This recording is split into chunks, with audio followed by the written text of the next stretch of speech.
A crucial 119-run partnership for the 8th wicket between Calum, Haggett and Matt Coles gave Kent a small advantage at the halfway stage of their LV County Championship match in Bristol against Gloucestershire. Kent started the second morning replying to their host's first day 193. Joe Denley nicked the tumbling David Payne behind in the third over to go for 4. It was really tough going first thing for the Kent batsman. Daniel Bell-Drummond riding his luck from time to time as he and Brendan Nash responded by taking the total to 40. But Nash then gave Liam Norwell his 22nd championship wicket of the summer with an edge to Chris Dent. While 7 runs later, Bell-Drummond on 26 was bowled by a nitbacker from the same bowler who has begun this season in outstanding form with the ball, that his 30th wicket in the first-class game so far. Norwell was replaced by Kieran Nima Barnett, who trapped Fabian Cowdrey in front in the second over of his spell. And when Craig Miles clipped Darren Stevens stumps in the next over, the first after lunch, Kent had slipped from 40 for 1 to 76 for 5. That became 80 for 6 as Sam Northeast was another to be bowled, this time by the returning Norwell, who now had figures of 3 for 11 from 8 testing overs.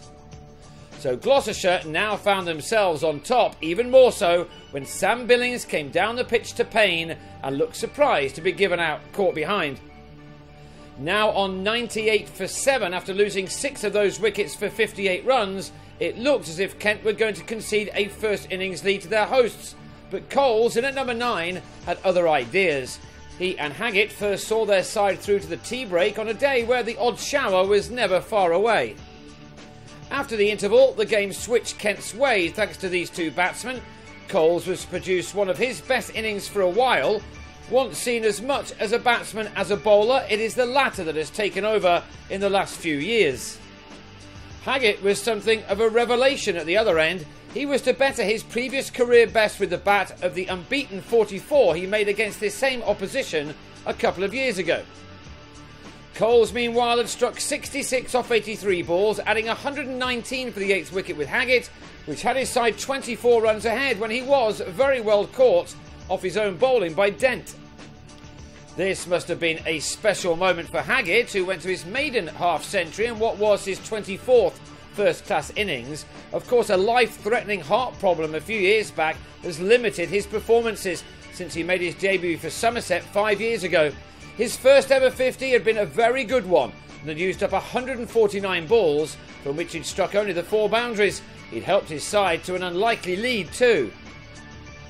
He was soon out, nicking off to Payne on 54, having added 143 runs while he was at the crease. Moments later, a heavy shower took the players off, and that was that for the day, one very much in 2 halves. Kent will go again on the third morning on 223 for 9, and that has them 30 runs ahead.